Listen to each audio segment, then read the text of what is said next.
Blog Talk Radio.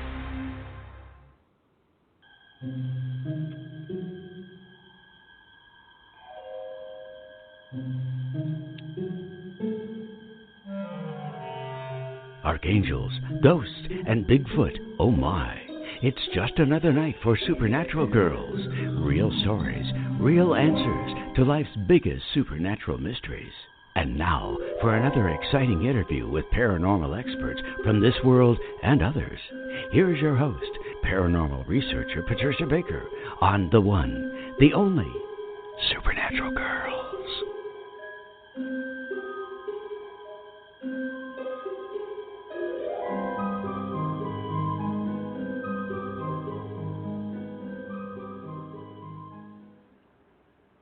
Welcome, everyone, to another exciting episode of Supernatural Girls Radio. I am your host, Patricia Baker, and I'm here with Patricia Kirkman, PK, who is roasting out in Tucson. So, PK, what's going on out there? Yes, darling. Well, I feel like I should be on a spit. They should be turning me every once in a while. Oh, now I know how God. that piece of bacon feels. I guess it so. Has been horrible. Yikes. Huh. Yikes. They said it. Somebody just told me a little bit ago it was 113. So I don't know, but I'll tell you what, it's darn. Now I know when I can say it's hell of a lot of heat. How's that? That is true. Oh, my goodness. Well, I'm glad you're surviving it. Glad you're here with us tonight because we've got a really fascinating show, as you know. We've got Rhonda and Dwight Hull. They are such good friends of ours. They are renowned Southwestern ghost hunters, and Dwight is also an animal communicator extraordinaire. They've seen it all, and they've even had UFO experiences. And if we have time, we're going to get to their personal stories and their theories on what these things are. We're going to hear from them about all of this, and we're going to start with contacting the spirit of my cousin, Jesse James. He already contacted me this afternoon, but I'll be sharing more about that in a little while. But first and foremost, what's going on with the numbers? It seems like everything is on fast forward. What's happening? Understatement. But before I tell you about the numbers, I do want to say this is Tucson's 244th birthday today. Wow. Just had to throw that out August, there. 244 yeah, and it's years. August 21st? 21st. 2019. That's right. And here we are. Oh, my goodness me. Can you imagine? Happy birthday, son. Yes. I had to at least mention it. But definitely. Now, when it comes to what's going on around us right now, whoa. Everybody, please remember that this month is a review of last year's stuff. And I'm getting phone calls. Why am I going through this? I just went through that last year. Well, that's why. It is a review of last year. So we're getting a chance to kind of clean things up, hopefully tidy them up so that when they're done, they are done. That would be the best part of it. So that being said, I want to jump into something else here. Okay. Go for it. Haunting in the Desert, that is going to be the show in 2020, May 15th and 17th, with Rhonda and Dwight. And the things that I had to look at here was, isn't it really strange? It's going to be a universal 4 years, so it's going to be down and dirty about all the things that need to be taken care of. But it's going to be a 9 universal month when this takes place, which is about the past and things that have already gone by. So it's going to bring out a lot of information during this haunting that we hadn't even planned on. So, folks, hang on to your hat because there's going to be things coming. And I know Dwight and Rhonda are aware of it, but I'm surprised as I'm going through it, going, wow, look at this. Oh, wow, how about that? So it's going to be a lot of fun and very, very interesting. Good news. I like that. I hope it's all the stuff we like to talk about, the paranormal stuff. Of course it is. Of course it is, because it deals with what past, present, and possible future. It's going to be a combination of things. Definitely God. Definitely that. Well, so when we take a look at today's heat, know that another weekend will be out of all this mess. And we'll be able to concentrate on what's going on that we need to put into order for what's happening this year. So start taking a look, folks, at the things that have been hitting the shall we say, haven't stuck to the wall yet this year. Everything that's been ongoing, because you're going to get a chance to review it and go over it this coming month. So start making your list of things that you have to take a look at so that you can clean them up. And when September will be over with, you'll be out of the woods. Just a thought. All right. That is a good thought. I like the thought. It's a good plan, and you always have good advice for us, PK, and everybody who wants to get more information on their own name and numbers. Contact PK. You can find her at patriciakirkman.com. You can also find her on supernaturalgirls.com. And you can schedule your own private session and find out what's happening for you, what's coming up. And let's see. We have some interesting paranormal news. And it's us this time. It is us. So here's the story, everybody. This is what happened. Last week, we were invited out to dinner, my husband and I. We normally don't go anywhere. We're always here. And everybody makes fun of us because of that. But we don't care. We like being here. But we were invited by some very dear friends. So we went out. And when we came back, I pulled some of the security footage out of the camera. And now keep in mind, there was no one else here. It was just the property. And we have cameras. A lot of them are set off by motion. So this camera was set off by motion. And there were these pictures that were taken pretty much at dusk, but they were very clear. And one of them, as I'm looking at it, I'm like, well, this looks a little strange. And I look a little closer, and then I blew it up a little bit. And there was the head of a gray alien, 2 dark eyes. And it was a large, large head. I mean, it was not the size it normally would be. It was large. It was like floating in the trees. It was very strange.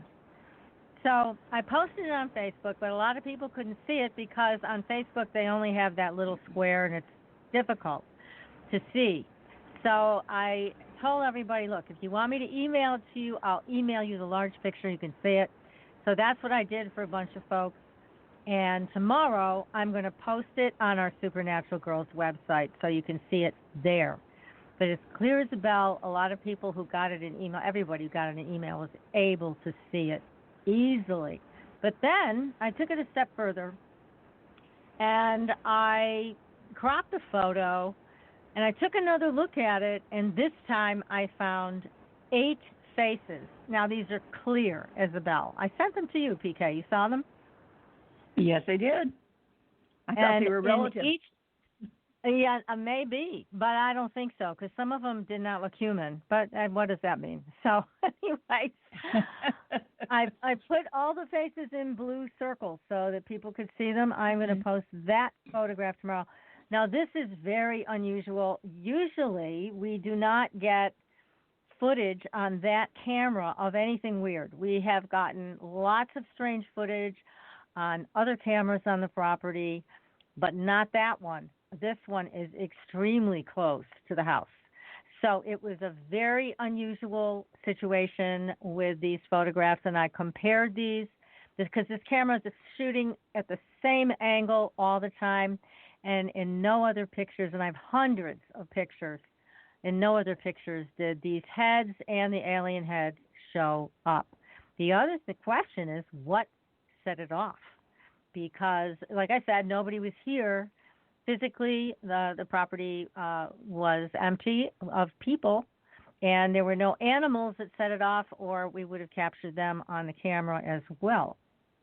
So I believe we have opened up a portal, and I was talking to our buddy, George Lugo, about that today, and he says, I told you you are opening up a portal there, and there it is.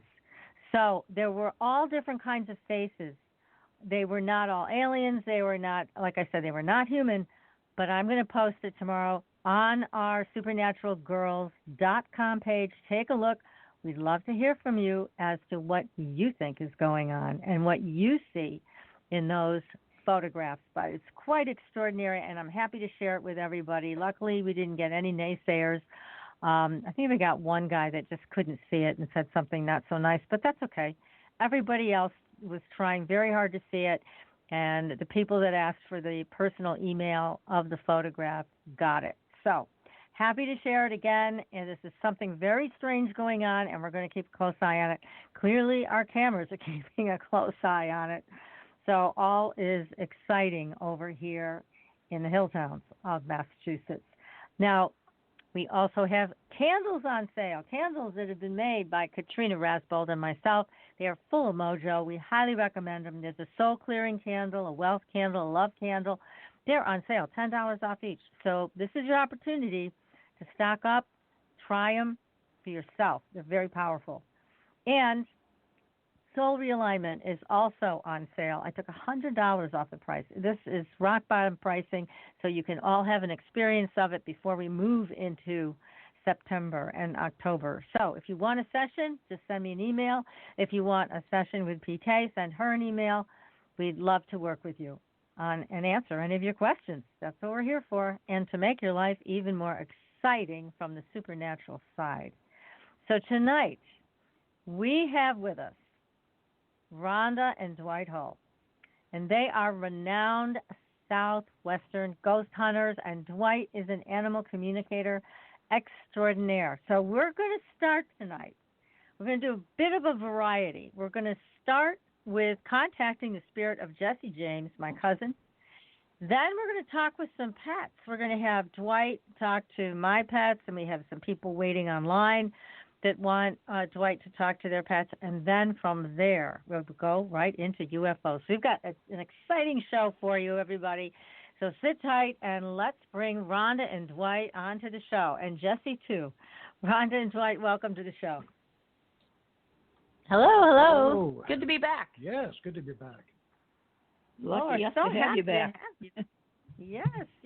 And I just wanted to mention to everybody that you are the authors of some very interesting books, Conversations with Spirits of the Southwest, and Speaking with the Spirits of the Old Southwest, Conversations with Miners and Outlaws. And tonight, we're going to focus on an outlaw to get started, and that is the famous outlaw, Jesse James. So today, as I shared with you earlier before we got live on the air here with our audience, that I was driving back after a long day being on the road, and all of a sudden I heard the word whiskey. And I don't drink, so I thought that's got to be coming from Jesse. So he's got quite a dry sense of humor. This was him. You guys are going to have to confirm this. And he mentioned something about whiskey sour, that he could have invented that drink. So I thought this is right in line with it sounds like who he was. And so I'm going to leave it at that, and you guys can pick it up from here and share what you know about him, faking his death, etc., and see if he will chime into the conversation. Well, I'll start with the whiskey sour thing. Back in the Old West, the whiskey and such wasn't all that great. So a lot of people don't know, but they used to put a lot of fruit juices and sugars and stuff like that in with their whiskeys and their liquors back then to make it palatable, because they weren't that great. So by Jesse telling you that was kind of interesting for me to hear that, because that would have been something that would have been sought after, was like a whiskey sour. It sweetens it up a little bit and takes that extra bite out of it. So yeah, that's interesting, because I can see Jesse probably doing that. That is so funny. Yeah, I had no idea of the history of the whiskey sour, but that makes a lot of sense. And he has quite a presence when he comes through. And he's, even in spirit, he comes through very tall. So let's see if we can get some information from him tonight about his life, because as we all know, we had the great-great-grandson of Jesse on the show, and he, among others, and you guys agree and I agree, Jesse was able to fake his own death so that he could finally have a semi-normal life. He did it successfully, and he lived way into his 90s. So how do you guys feel about that? Do you think that's what happened? Absolutely. There's just no doubt in my mind. I mean, even, not even psychically, but just, looking at everything and researching everything. I mean, Jesse was incredibly intelligent. That's why he never got caught. He knew what to do, how to do it, when to do it, and he always had backup plan B, C, and D.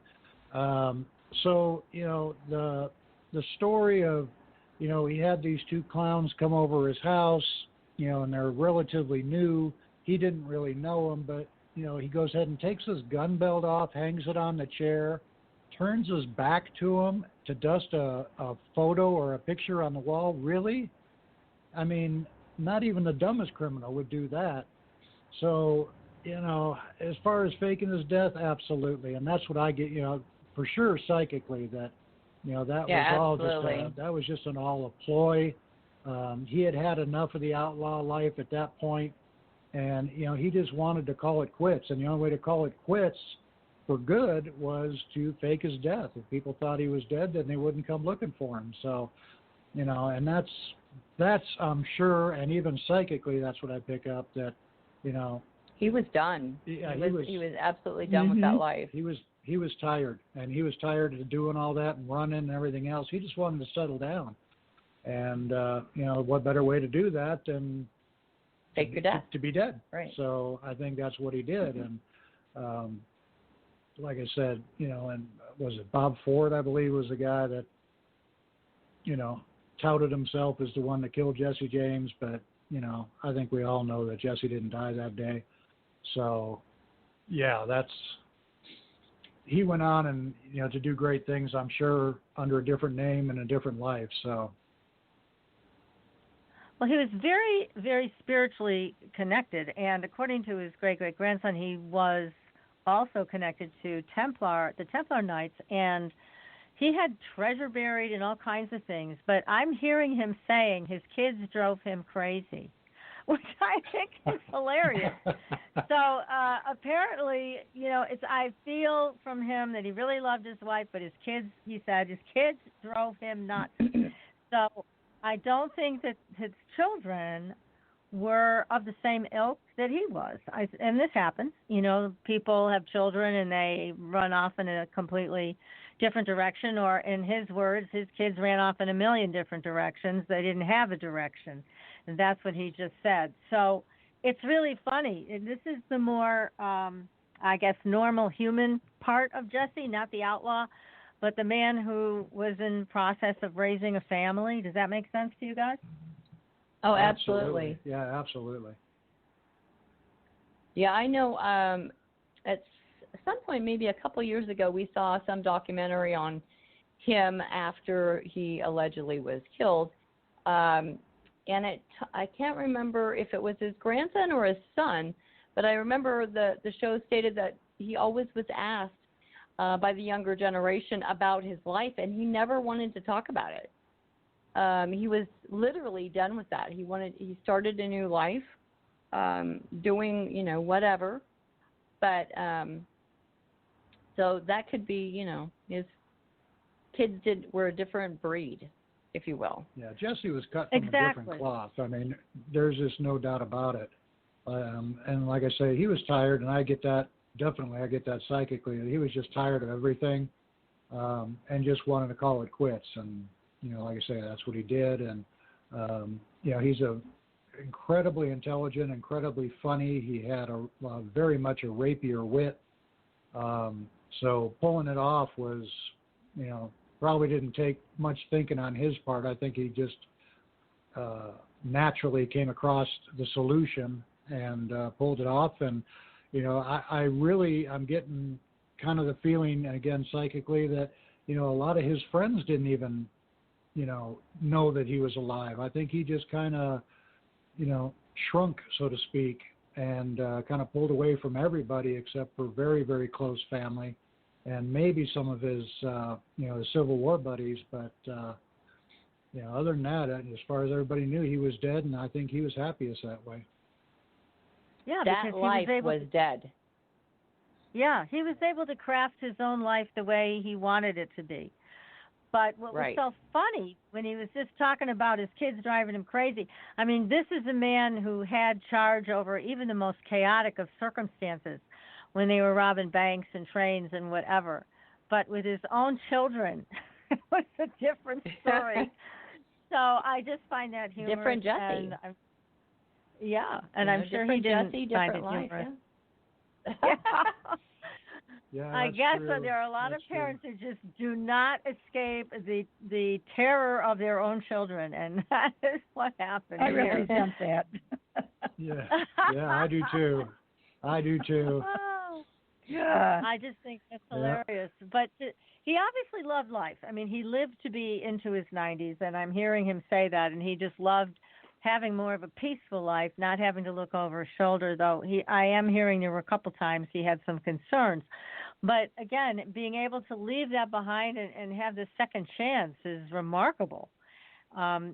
It's just a remarkable story and a remarkable life. But in terms of his connection with this greater spiritual path, I'm not sure how that came about. But maybe it was just inherent. It's just a part of who he was. He always knew it was there and just always accepted it. That's what I just heard. He always knew it was there. He always accepted it. But living way back then and having that kind of connection and knowledge was unique. Yeah, that's for sure. It probably was, and he was probably in tune when he was leading more of a criminal life that he was thrust into. He was probably very in tune, although he may not have attributed that to being spiritual until after he left that life. And the chaos wasn't there any longer.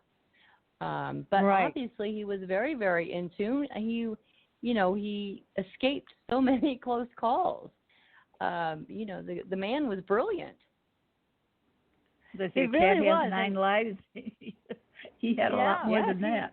He was shot through the chest when he tried to surrender and have a normal life that way. It did not work out, but he survived that. So there is a real toughness about this man who survived a gunshot wound through the chest way back then. But there's just so much mystery around his later life, and I'm sure, and what he's saying is he got time to be more reflective. But he didn't have many people to share this with. This was just something that he knew was a part of who he was, and then he pursued this particular path very privately. But he did have buried treasure, and people are still talking about where that treasure is. Have you heard anything about the buried treasure, you guys? Well, I mean, we're aware. As far as, psychically, of course, he's not giving it up. I really, and we talked earlier about Jesse having a kind of a dry, sharp sense of humor, and, he's not going to give it up. I think, he's actually having a good time watching some of these people try to figure out the clues where it is and everything Probably. else. And I think Look at the idiots wandering around. Yeah. Yeah. I made an X on the tree, and they're saying it's this and this, and I think he's just having, the time of his life, so to speak, just watching everybody try to follow the breadcrumbs. And, Jesse was smarter than that. He threw breadcrumbs where he wanted, and he left them out where he didn't want them. So I think he has a good time with it. I don't think he's going to really give it up as to where it's at or anything else. We've tried with several outlaws. We've had conversations with the Clantons down here in Tombstone that have, buried treasure all over the place around here. And, they kind of laugh and they're not going to give it up either. So I think, it's kind of the final, ha-ha, I guess, when they cross over, so they can kind of, look back and watch all the people scurry around like ants trying to figure out the clues. Right. No, they went through a lot of hell to get it. They weren't going to give it up to anybody. But it is entertaining exactly. for them to look down at all these idiots running around when they're laughing on the other side. That's exactly. Right. They're probably having a party over there watching this, drinking their whiskey sours. The other thing I just heard Jesse say is this. He said, I was a really good shot, and he was. He also said that he felt the hand of God on his gun when he used it, which is a really unusual thing to say, but that's what he just said, that he felt that. He felt that power behind him, and that's also what kept him safe from the people that were out to get him. So it's interesting. There was always that spirit connection, that feeling of God in his life, even on the hand of his gun. So that this was a very spiritual man, almost, I want to say, monk-like in some ways, but very different than everybody else in that time. You know, I've also heard Tonto, the guy that survived Benghazi, had the same sort of, what's the word I'm looking for?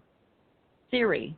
Anytime he was in battle, so this is a soldier that survived Benghazi, okay, the 2012. Right. When he has talked, he has always said, and I think it's in the movie too, he always felt like he had angels or the hand of God watching over him. He never got scared going into battle because felt like he was protected. So very similar to Jesse. Yes, that is. That's really interesting. Well, I think there are some warriors that are certainly protected like that and have guidance that go far and beyond the rest of us. That's for sure. So he's very interested also in these times that we're living.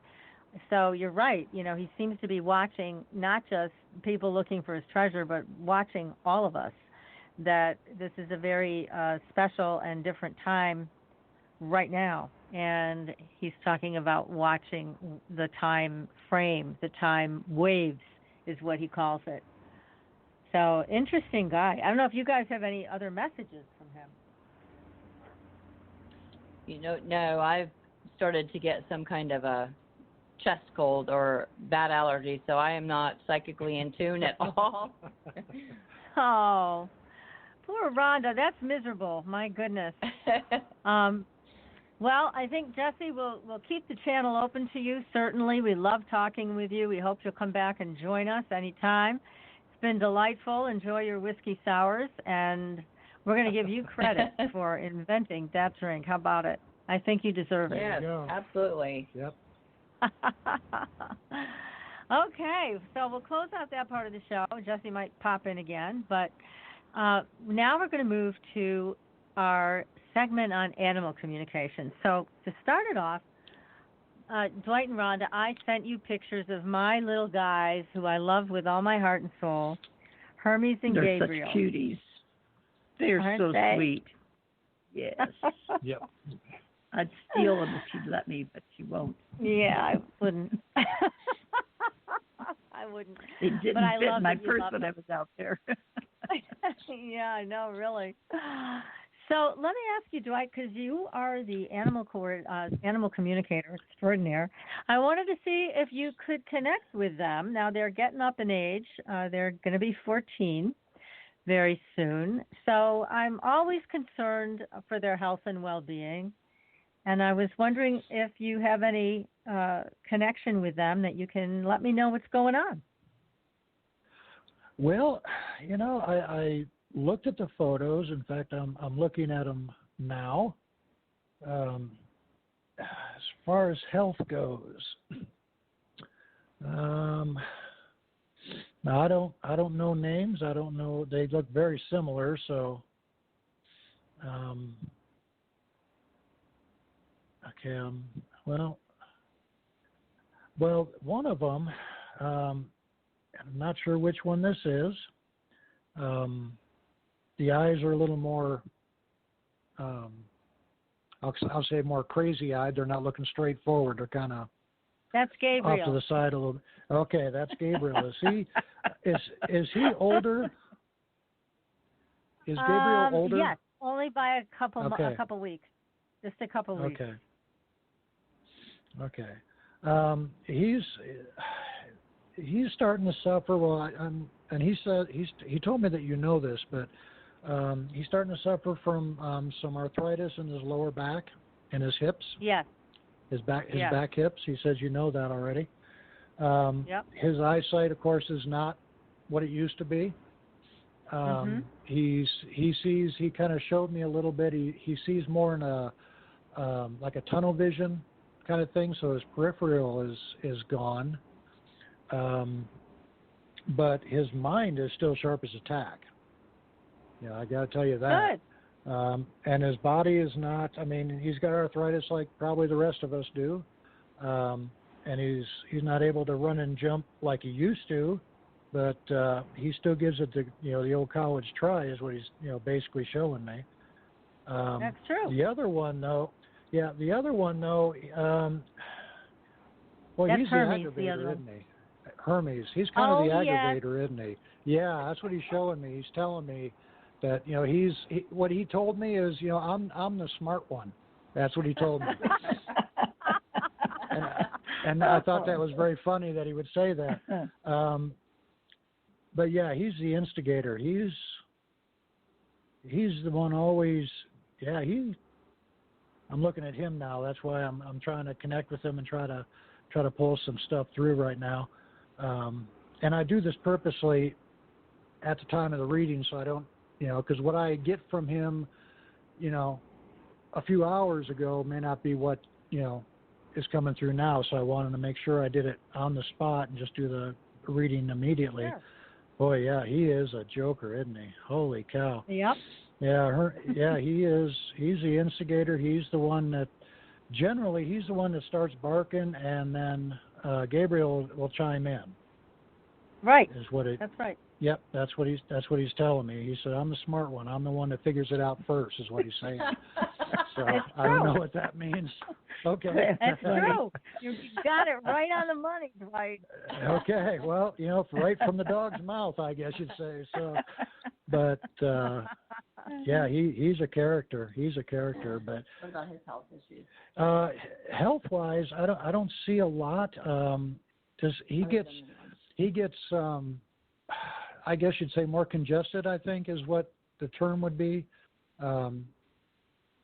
More sneezy, more than what Gabriel does. That's what he's showing me. Yeah. That's what he shows me a little bit. But as far as health with him, I mean, he seems pretty spry. I mean, I would have definitely have said that he was a couple years younger just by his physical condition. Mm-hmm. How is his he comes back? across. Let me turn back to him real quick here. Not bad. He's not showing me a lot of pain. At least not right now. Okay. Yeah. Good. He's really not showing me Good. much. And let me ask you this, if you can ask both of Sure. them if they are seeing any of the unseen things that we've been talking about here on the property and in the house. Okay. Now, Gabriel. I'm looking at him right now. Okay. Gabriel is telling me he doesn't trust what he sees because he's got that kind of a tunnel vision thing, but he hears a lot. And he says he definitely hears that there's a lot going on. Outside? Well, outside and inside. He told me I don't trust my eyes anymore, but I can hear. Now Hermes, yes. Yeah, he sees a lot. He's got very clear eyesight, is what he's showing me. And yeah, he sees a lot. He sees a lot of, lack of a better term, like figures or shadows or, stuff moving. But he knows they're not animals. Because he says you get deer there. He says you get a lot of deer there. We do. And he knows what those are. So that's not what he's talking about. But he said they're tall. So that's interesting. Yeah. That is. I'm trying to talk to him now. I'm trying to pull a little bit more, because tall to a small dog. What's that mean? But right. I'm trying to get him to give me some kind of a comparison. Okay. Well, he said taller than you. Yeah. Okay. Is what he's saying. There you go. Mhm. So taller than Mama. Yeah, taller than he just said taller than you is what he said. So, but very, very thin. He said. So it's not a like a big animal or anything, like a big hulking animal or anything. This is very. Not a bear on. No, not a bear or anything like that. No, because. Yeah, I know. He keeps telling me, it's not a deer. I know what deer are.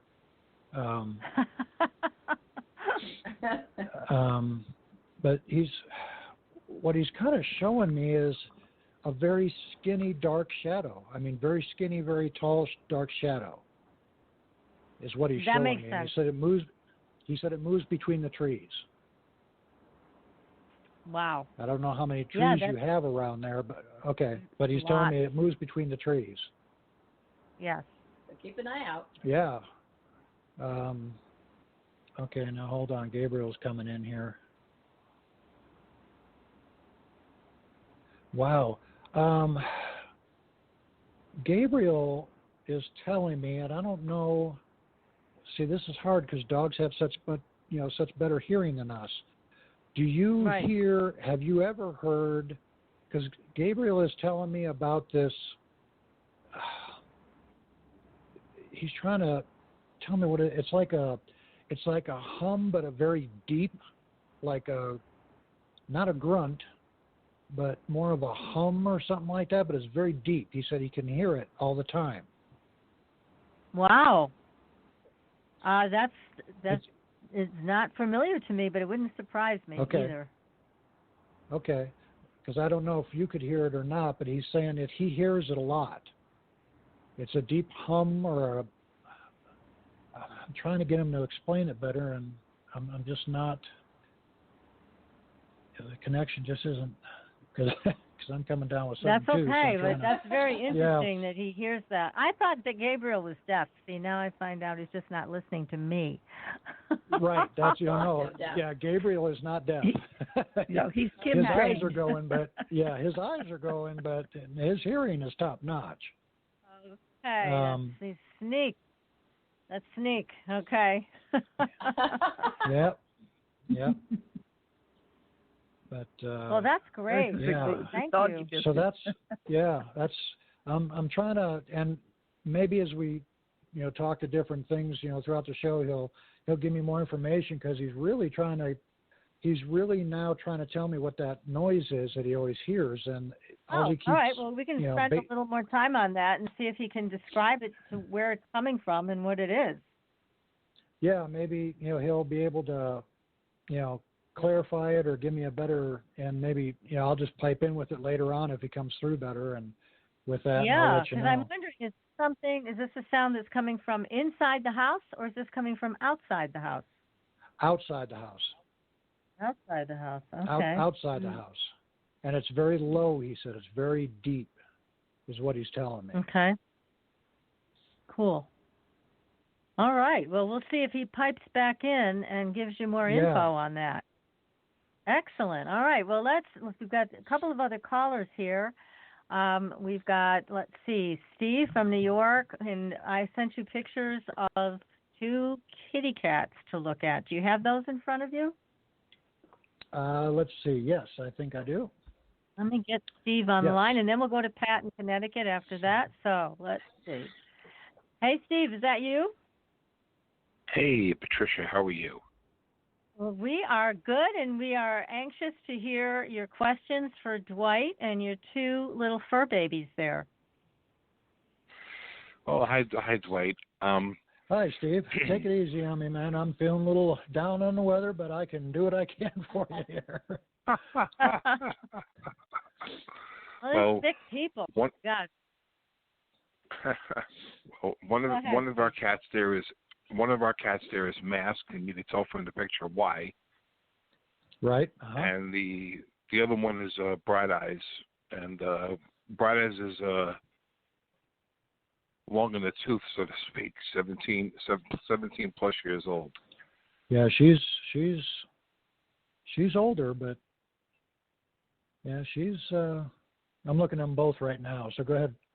Go ahead. I'm just trying to pick up from that. Well, what's going on. Basically, my question is exactly what Patricia was asking about Gabriel and Hermes. Just in general. Health general. How's she getting along? How is she getting along? Okay, let me look at her. Let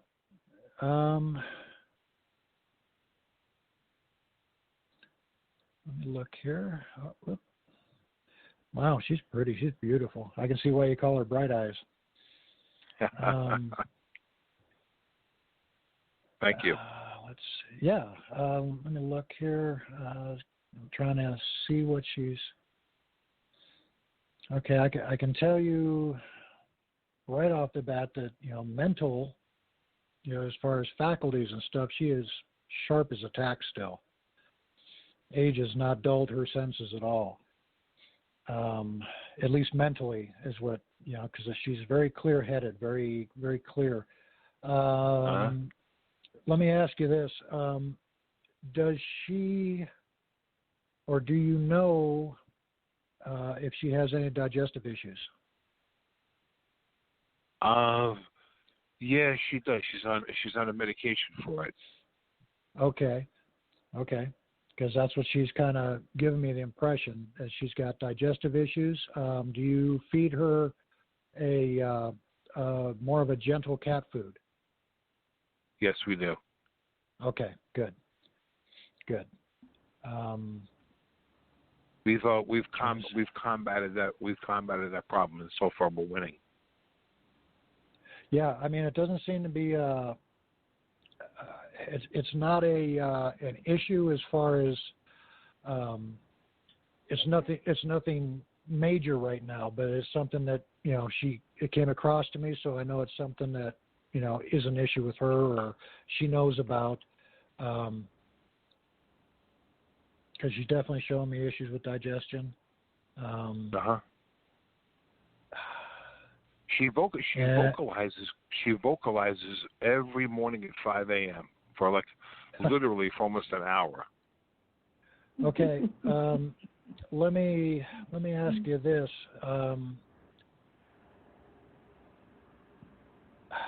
Because she kind of... It's as if she's having a conversation with me.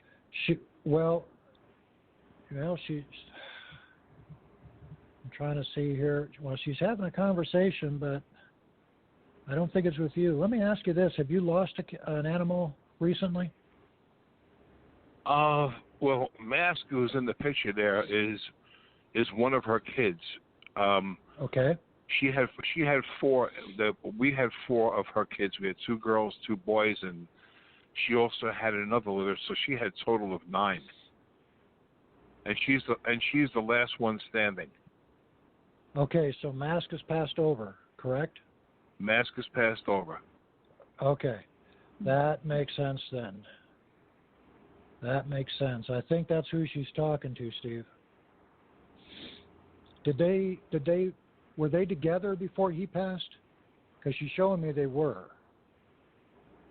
Oh yeah, they were all together in the house. Yeah, okay. In my house, I had all 5 of them. Okay. Okay. Now everything's kind of falling into place.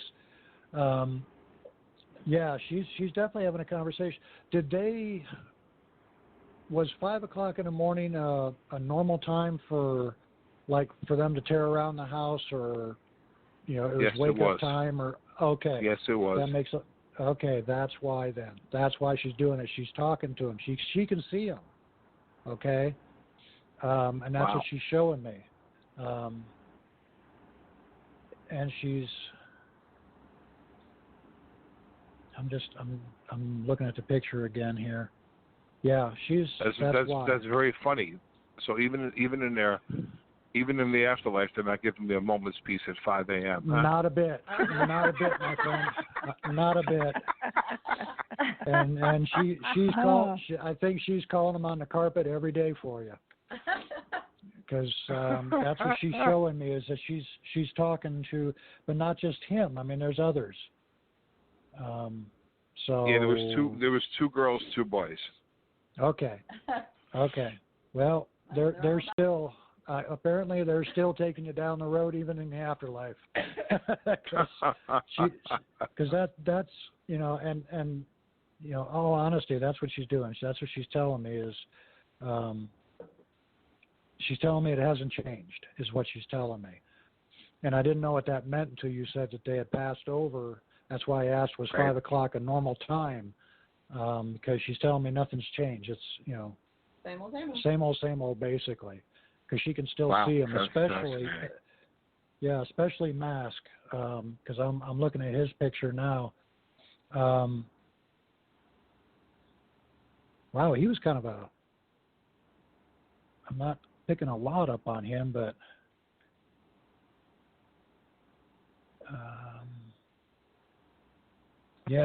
he's kind of a she. He's kind of an she's kind of an instigator. Was she the alpha? No, kind of the leader of the pack. No. Fatty Boy was the alpha. He was the gray and black one. We used to also nickname him Jaws because his gray on top and he used to chew on the strings, every string in the house. So he nicknamed him Jaws also, and he had the same color as a white shark. Okay. He was actually the alpha cat. Okay. Yeah, because she's coming through very strong. That's why I said he, because it was almost a very very dominant, the way she came across. But let's see. Yeah, but your cat that's with you now, health-wise, other than digestive, that's the only thing she's really showing me. Now she's showing me aches and pains, but like most of us who are getting older, we all have them. I don't think it's any concern. And I would definitely say, keep her on the general food, keep her on whatever medication you have for her. And I'm not seeing any upcoming issues right now. I think she's pretty good, to be honest with you. Well, sounds good. Thank you. You're very welcome. Yeah, that's great. You're very welcome.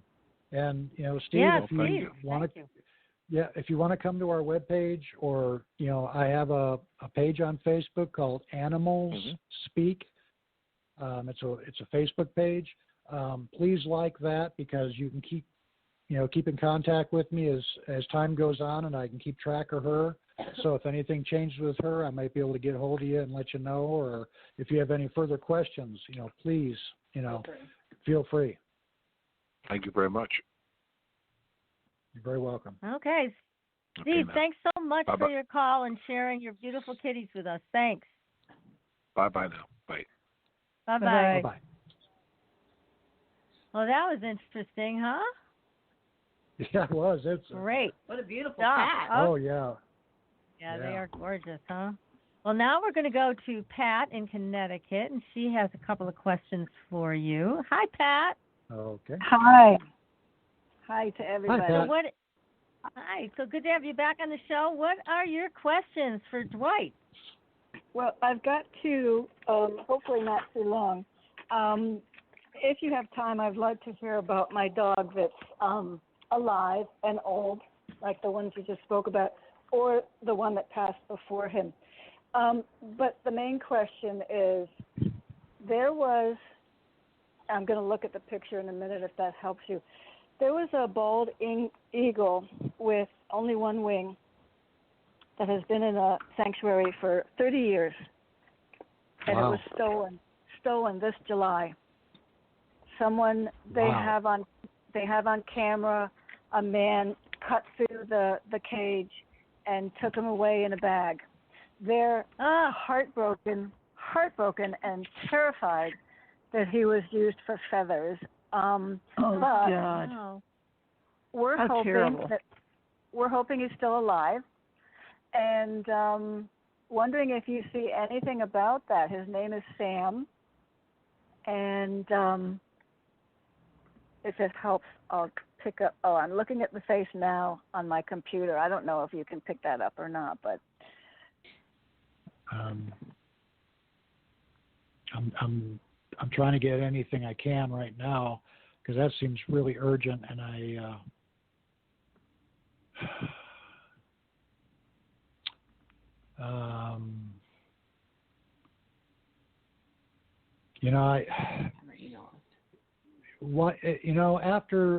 After we get off here, if you can email me the picture, because I really want to work this, and if I see a picture of Sam, I'll be able to hopefully hone in better and give you better information on that.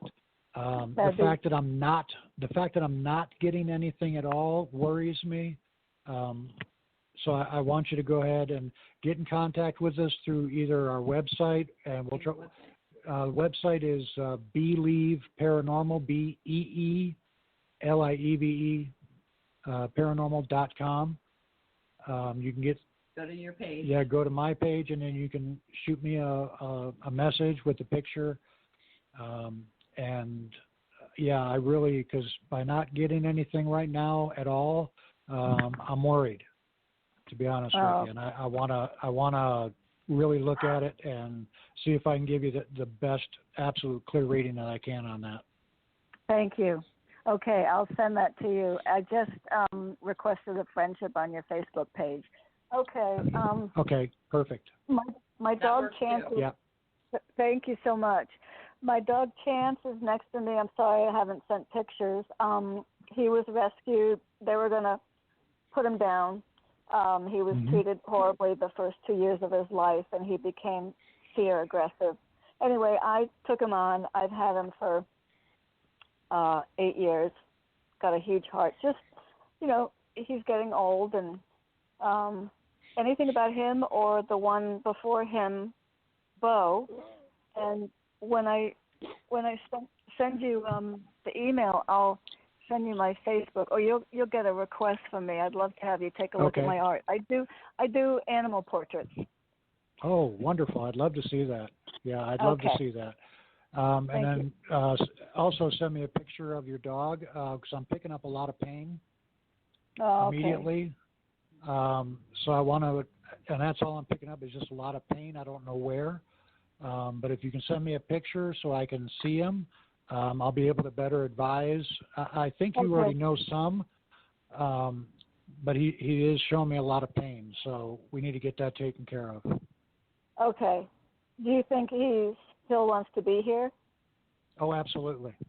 Oh, good. Wonderful. Absolutely. Oh. He is. If your question is he ready to go? He is not. Wonderful. I almost thought I was going to lose him a couple of months ago, mainly from what vets and people said. But he pulled through, and I'm really happy. It was he's a fighter. Go ahead. Okay, I'll tell you that right now. He's a fighter, and he's not ready to go. He is going to fight whatever this is, tooth and nail. But I am seeing a lot of pain, and it's wearing on him. But I need to see where that pain is coming from. So if you can show me a picture, I'll be able to hopefully help you out better. Wonderful. Anything about Bo, who sometimes? Not yet. I'm not, because your other one's really kind of strong right now. But if you have a picture of Bo, include him as well, and I'll see what I can do with him. Okay. Thank you so much. I'll just You're tell very you welcome. something. Can I just tell you something about him? Sure. Maybe you can Absolutely. tune in. I rescued him in New Mexico, New Mexico being the #1 state of abuse for animals. And even with that, his story got on the news. I didn't necessarily want to take him, but anyway, long story short, I did rescue him, and I knew within 2 weeks this was going to be the best dog I'd ever have. His abuse was horrendous. He was able to come around and forgive people and see, the good. And it was just amazing dog. Good for you, Pat, for taking him on. Yeah, absolutely. Was he a fighting dog, Pat? No, they used him for hunting dogs. He's a coonhound, and the ignorance out there believes that if you starve them, they'll be hungry for bear. So that's why. Yeah. Okay, that's why I thought he was a fighting dog, because I saw him with other dogs, and I saw him being basically kept down, so he had more aggression. So that makes sense. Okay. Yeah. Yeah. Okay, Pat, thank you so much for your call. Take care. Thank you all. Bye-bye. Thanks. Thank you. Wow. Well, this is just, I love hearing you talk to these animals, Dwight. This is so moving. My God. I love doing and it. I know you do it for no money. I mean, you do it out of the goodness of your heart. It's fantastic. So we're going to take one more call and then go to a quick break, and then we'll see where we are. And we got to talk about UFOs, too. That's a part of our topic tonight. So let me just check with this person. I don't know who it is. Looks like a Skype call. Hi, you're live on the air. What's your name? Oh, hi. Thank you so much. It's Casey in New York. Hi, nice Casey to meet you in New both. York. Same Hi. here. Do you have a question for Dwight? Yes. Dwight, hi. Nice to meet you. Hi. Do you see anything with my cat Angel? Did I tell you any? Just a little wondering bit. A general check, any messages, anything you see going on with her physically or emotionally or whatever. Okay. Give me an approximate age and a breed real quick. Okay, she seems to be a tabby cat. Okay. Or some kind of a mix, but she looks like a tabby. There's these stripe markings on her forehead, and used to be more pronounced over her body when she was a baby, but a lot of the body kind of morphed into just a gray color, but she still has the stripes around her face and her legs and paws. Okay. She's 9.5. Okay. February 4th, she'll be 10. Okay. And your question is just her general well-being or mental status? Yeah, and is there any way I can have her stop being so aggressive in her play? I mean, I've tried all kinds of things. I've talked to her, but she still likes to get a little crazy and scratch me. Yeah. I'm trying to, as we talk, I'm trying to pick up on her and trying to come up with something here for you. Well, if what I'm picking up is correct, I mean, she's kind of a feisty one. She's a lover, but it doesn't take much. It doesn't take much to get her, her little trigger tripped, and she gets real feisty quick. She was a rescue, correct? No, I picked her up from a family. Oh, really? So, I mean, if I figure I rescued it from them, but... Well, I think you did. You might have. I think you did. Because I don't know if you know the family or if you knew the family or if they were... Well, not well at all. I answered an ad and I fell in love with Angel. Okay, because I'm seeing that it wasn't a good situation there. Uh-huh. So, that may be a little bit of a reason for her aggressiveness. I think she was played with very hard and teased, I think would be the best way to describe it. That's what I'm picking up from her right now. Wow. It was very tumultuous, very, and I think by the fact that she has calmed down enough where, because I can feel her heart. She is very much a loving cat when she wants to be. Yes. Okay. So I know it's her I'm talking to. But it doesn't take much, like I say, to trip her. She's got very much a hair trigger when, she's played with, or when she's done with, with the petting or whatever. She's got her own little schedule. And when she's done and she lets you know. Sometimes a little too hard, but okay. I don't think she realizes that she's being as hard as she is because of what she went through at an early age. I don't think she really realizes that she's being that hard on you.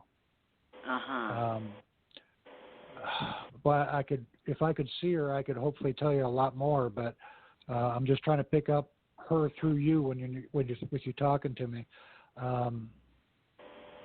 Yeah, she's a sweetheart. Angel's a good word, a good name for her. Like I said, because she does have a heart of gold.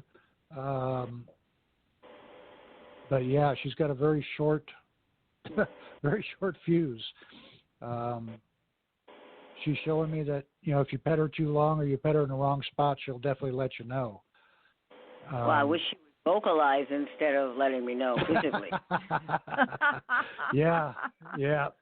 But that's how she does. That's how she learned. That's the only way to got through. I think when she was younger, I see her being kind of really roughly played with or teased or something. It was whatever it was, she did not like it. Okay, so it was meant for you to have her. It was meant for you to answer that ad, whatever it was, for you to get her, because it was just not a good situation that she was in. Maybe she can try to communicate with her herself. Yeah, it's possible. Again, if there's some way I can get a picture, if you can follow me on Facebook or go to our website, and I'm sure we'll put it out there, our website and everything, so you can do that. If I can get a picture of her, if you can show me a picture of her, I hopefully be able to tell you more, and maybe I could contact her directly and see if I can, get a reason why. Yeah, I would love to. Is there, in cases like this, is there any way to heal, these early wounds that have imprinted the behavior, or that's it, that's the way they are from the early age and it's in their DNA? Well, and animals in a way are kind of just like people. Everybody's different. Everybody, can either unlearn or relearn.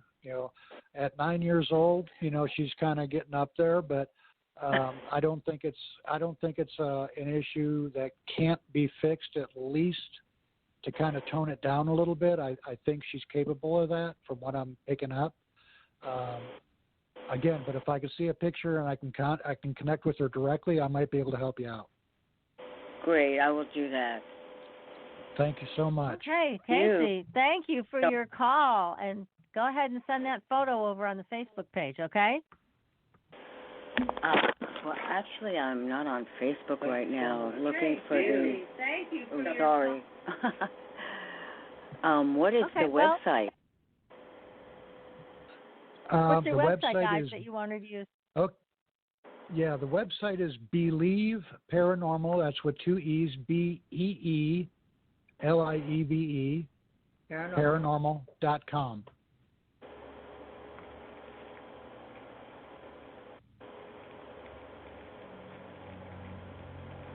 Okay. You got that, Casey? Yeah, that's an email then.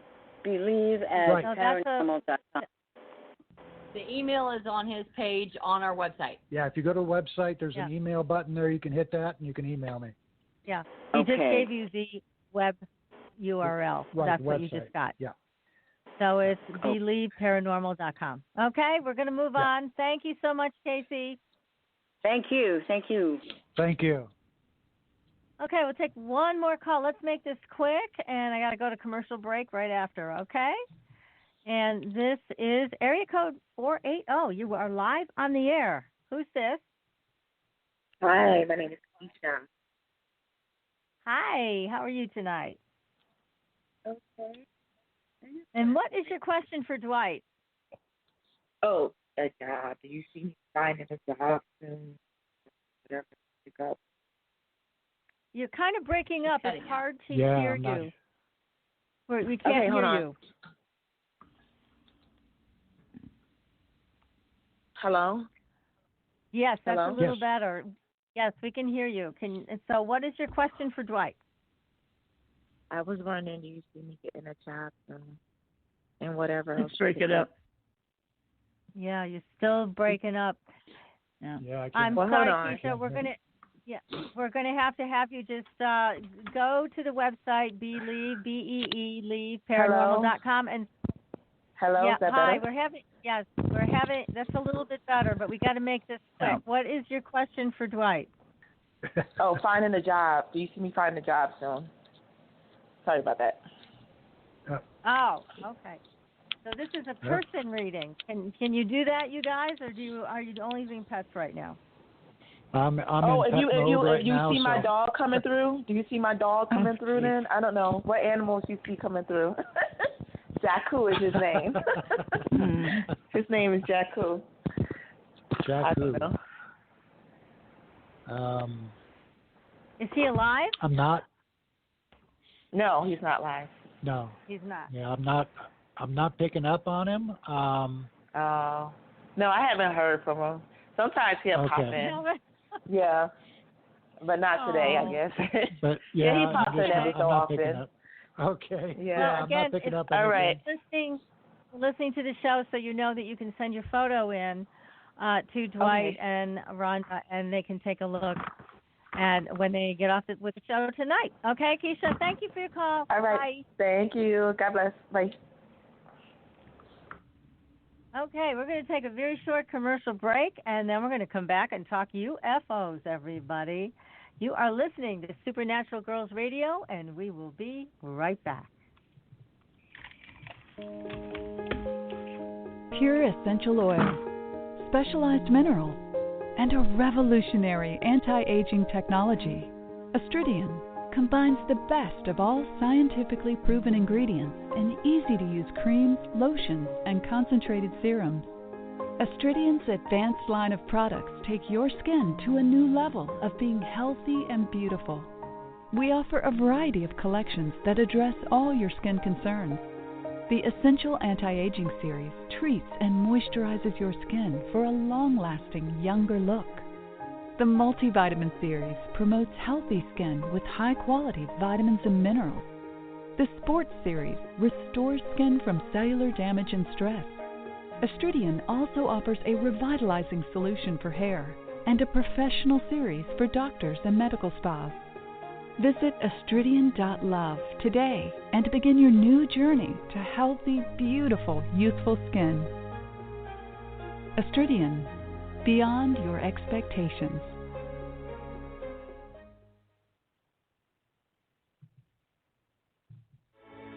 Are you frustrated with endless mantras, affirmations, and processes that promise to align your life with your dreams, only to find yourself years later in the same space where you began?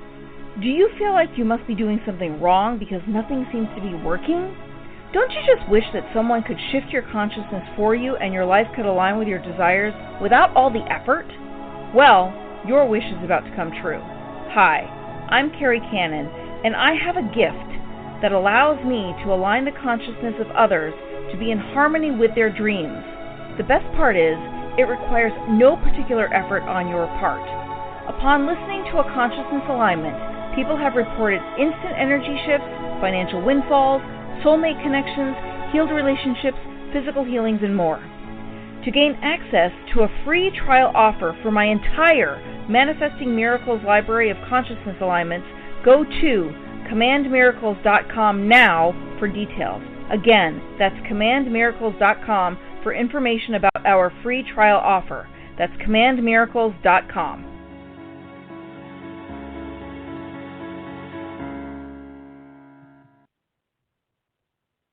Your property tax bill. Have you seen it lately? It's frightening. Your property taxes are going up while your home value is going down. It's time to fight back and win. For the real truth about the property tax system, get attorney Pat Quintilian's book, Are You Getting Screwed on Your Property Taxes? How to Find Out and How to Fix It. Attorney Quintilian answers all your questions and gives you the facts you need to fight a property tax bill that is spiraling out of control. You'll also read about what happens to property owners who don't check their property records, only to find out too late they're taxed on square footage, fixtures, and even buildings that they don't own. Is this happening to you? Learn your rights. Buy attorney Pat Quintilian's book today. Are You Getting Screwed on Your Property Taxes?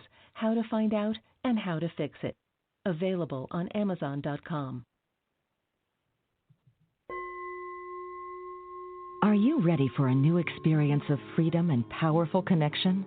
Would you like a positive, effortless change in your life?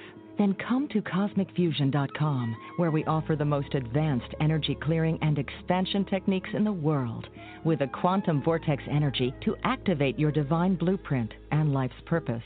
When your soul leads the way with cosmic fusion and quantum vortex energy, you can break clear of past difficulties and blocks with the power of the source. With Cosmic Fusion, the source energy does the work for you. It's easy and effortless. Listen to our free meditation right from our Cosmic Fusion website, the Cosmic Code Meditation.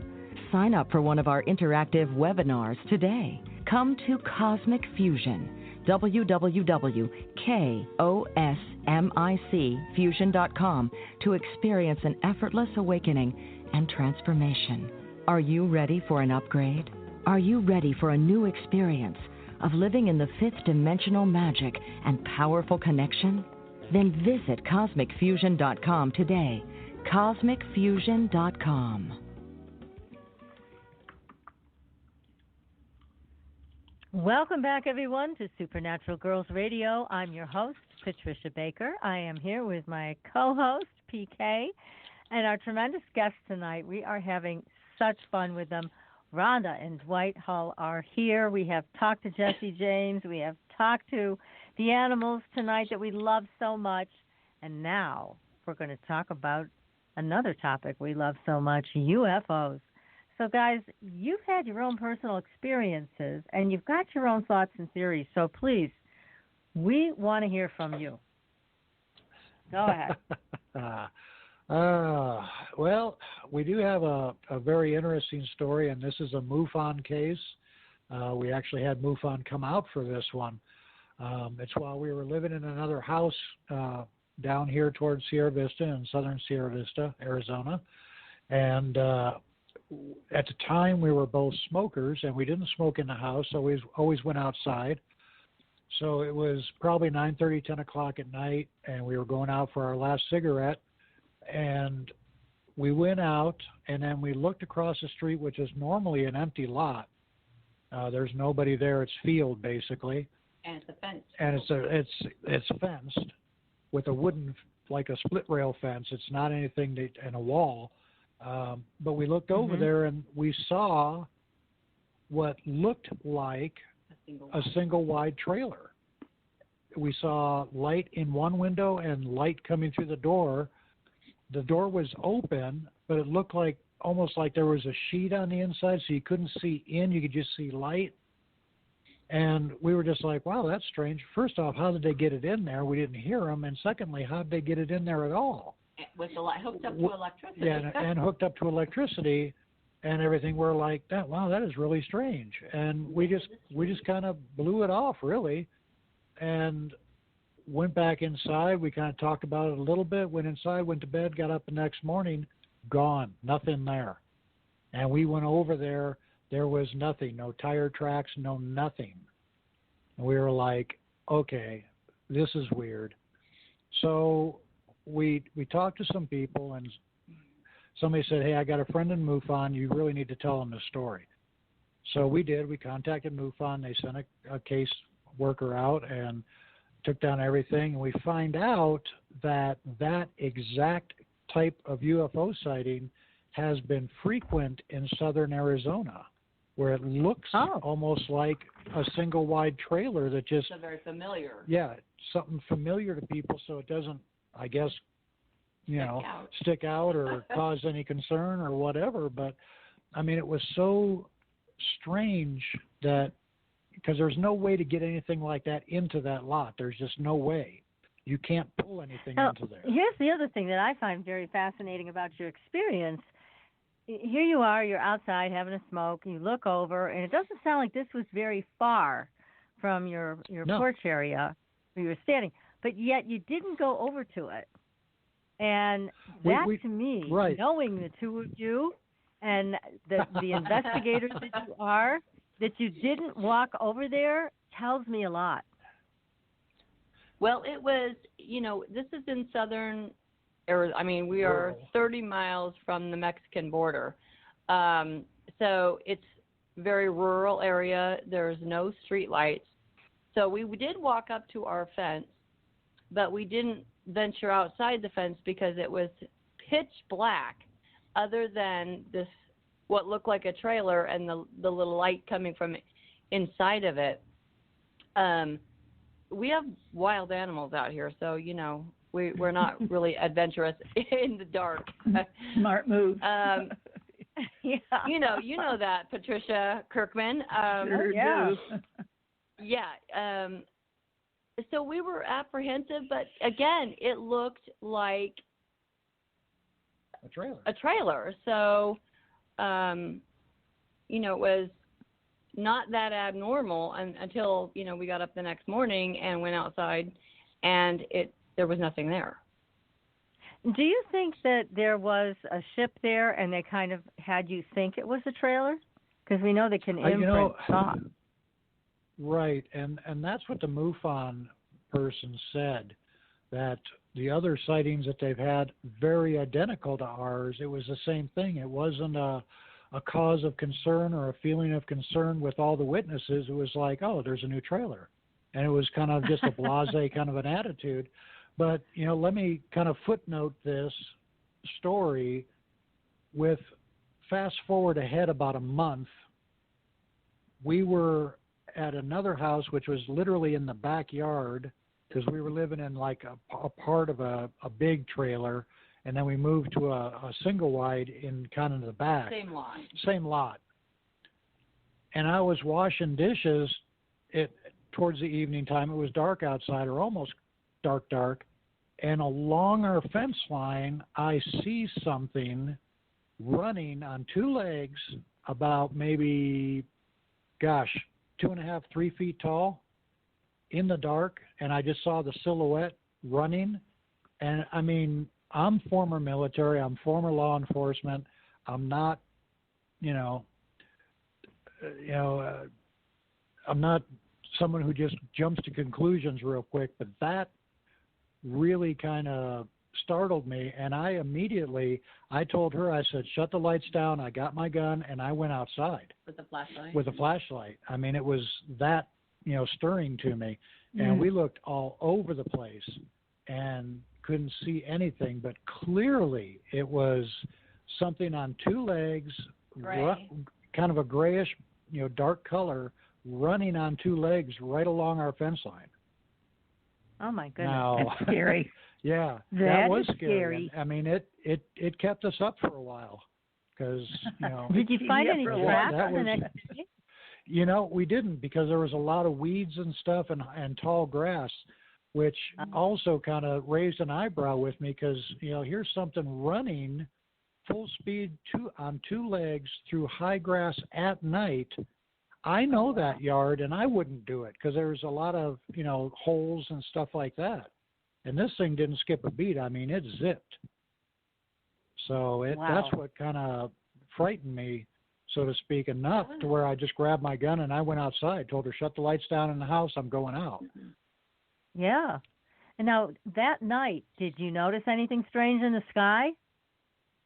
We didn't notice anything strange in the sky, but I will say this, that we didn't hear any dogs barking. And we had a lot of dogs around in yards, but nobody was barking. It was completely silent out. So I don't know what that meant too. That kind of gave me the eerie feeling when I went outside, because I was expecting to hear dogs. Nothing. I mean, it was just silent out there. And I did look up in the sky, but we've heard on the show, and I'm going to share this with you guys, is that when everything goes silent like that, and people have talked about that often right before they see something paranormal and that just cannot explain, but right before it happens, they say it goes silent. And what we've been told is that is the magnetic field collapsing. And when the magnetic field collapses, total silence, and that's when strange things can come in or go out.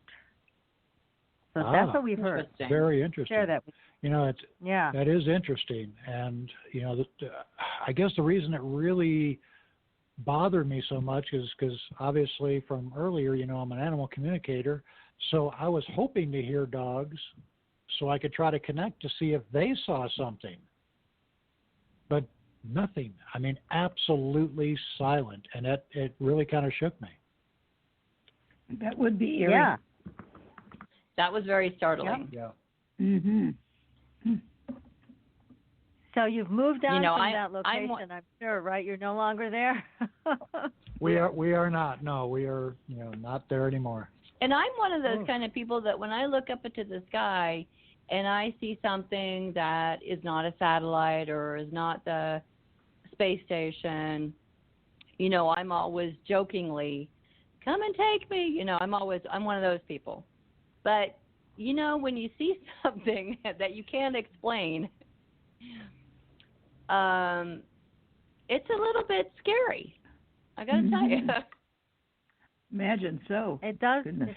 It can make you just pause because it's like, I mean, you're dealing with something so unknown, and it's still partially hidden because you said you saw that it was a dark gray color, but no features, and only that it was walking through this or running through this area without any problem.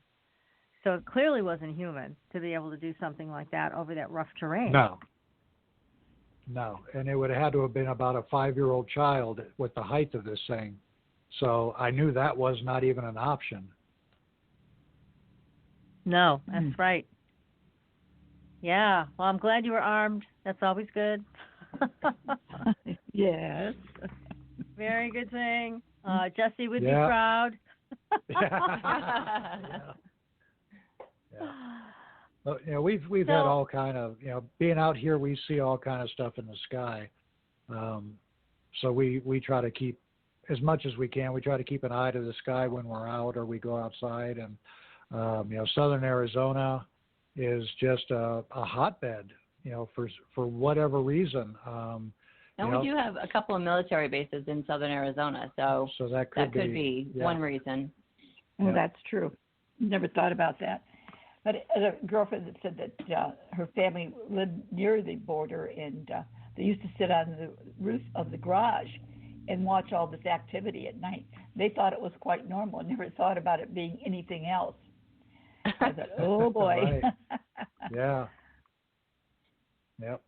And what are your thoughts? You said you also had you've had your own personal experiences. You even saw the Phoenix Lights. And what are your thoughts about all this? I mean, is it half ours, half theirs? Is it extraterrestrial, interdimensional? What do you think's going on? I've thought about this a lot, and I think definitely it's extraterrestrial. I really believe that they've had a sustained contact with the human race for a very long time, all the way back to the Anunnaki coming in, which I believe were extraterrestrials, way back thousands of years ago. I absolutely, and I don't want to, sound like this big government conspiracy theorist person, but I absolutely believe that the government has already had face-to-face contact. Some portion of the government. Some portion of the government. My personal feeling is, they're coming back to check on us. I really think that they had something to do with all of us being here, thousands and thousands or millions of years ago, whatever you want to say. And I think they're coming back and checking on us to see our progress, to see if we're ready yet. Blow each other up. Yeah, I mean, I really believe that, and I also believe that a lot of people on Earth today just wouldn't be able to handle it if they just showed up like Independence Day, the movie.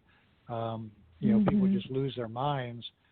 So I think they're staying back because I think they know that they're smart. They traveled here. They're not dumb creatures or dumb entities.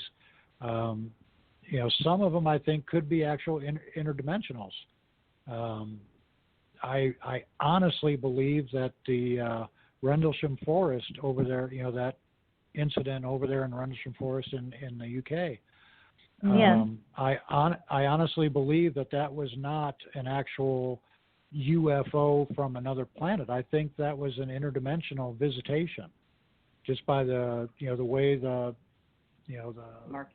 markings on the ship were and how it flew and everything else. I just really psychically and everything else just tells me that was more of a interdimensional or even a time travel situation.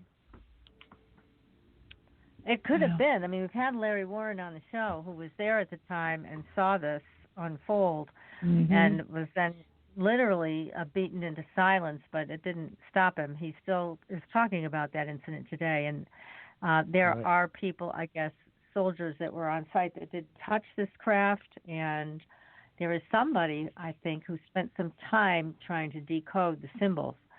So, it's fascinating to us that there have been so many adventures like this, whether they've been on military bases with our nuclear arsenals or Rendlesham Forest and that base, or even Roswell, that people still question, are there UFOs? I mean, how can you even ask that question? It just seems so logical that that's just something going on here.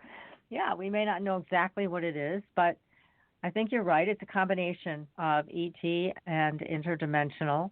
And I think we've reverse engineered our own stuff. So some of the things that we're seeing in the sky, they may belong to us. The triangle craft and absolutely things like that. So it's hard to tell. And of course, the part of the government, if there is part of the government that knows about this, they're not sharing their information. Except recently, they can't deny it all. Everybody's got a cell phone. Everybody's got the camera in the cell phone, and they can't put out the fires fast enough. So I guess their policy is you won't confirm or deny. Yeah, exactly. That's a safe way. Don't confirm or deny it, and don't cause mass panic. Which is a confirmation. Right. Yeah. When they say that we can't confirm or deny, that tells me that's volumes. a confirmation. Yeah. Yeah. Exactly. It sure is. Oh my goodness. Now, being in law enforcement, have you ever talked to other law enforcement people that have had their own experiences? Yes. I've talked to other law enforcement who have, seen and documented, craft that they saw flying that shouldn't have been flying, that shouldn't have been able to fly. Most of these police officers, one of them for sure never even made a report. He just told me, confidentially what he saw, and, that he was actually afraid to make a report. They were afraid they were going to take his badge.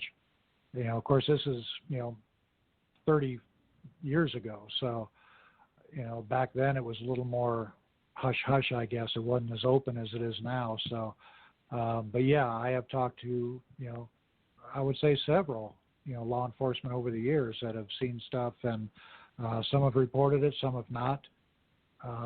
Hey, maybe this could be your next book. Yeah. You never know. You never know. Hey, why not? Why not? Well, we're coming down to the end of our show, unfortunately. We've had so much fun with both of you. Rhonda, I'm sorry not feeling better. And I know, Dwight, you're catching whatever that is, too. So we hope that you'll both recover quickly. And we'd love to have you back on the show anytime. And also, would you please give out your Facebook page again and your website for people who want to contact you about your book, about your event coming up in May, which we will also announce as we come closer to that, and also how to get a hold of you to speak with their animals. So the Facebook page is Animals Speak.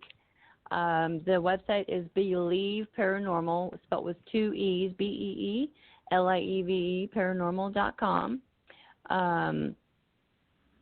What else are we? And you can get to the Facebook. Oh, you can get to the Facebook page, through Animal Speaks. You can friend request Dwight or myself for a reading. And, the event's going to be great. It's coming up in next May.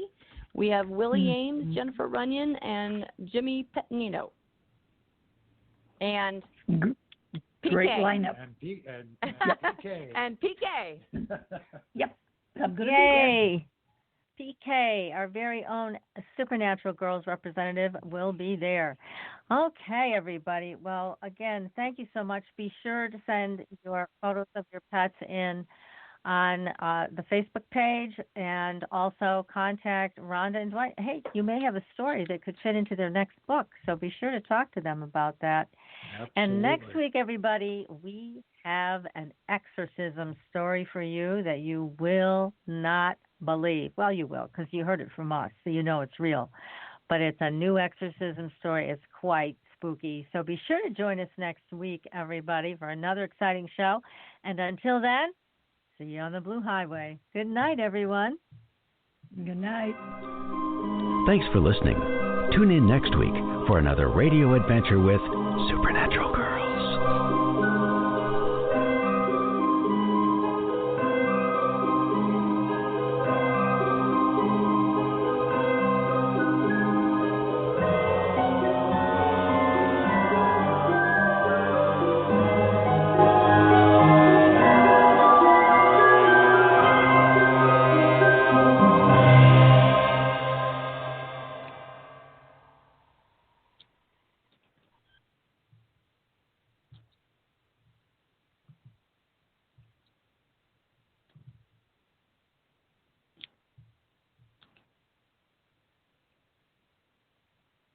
You guys still there?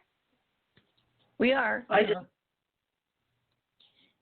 Yeah, I can keep the board up if you guys wanted to chat some more, or you guys can just make your plans to talk about the event whenever. That's fine. Yeah, we'll talk to Patricia another time, another night, another day about the event. Okay, when you're feeling better, I hope. Right. Right.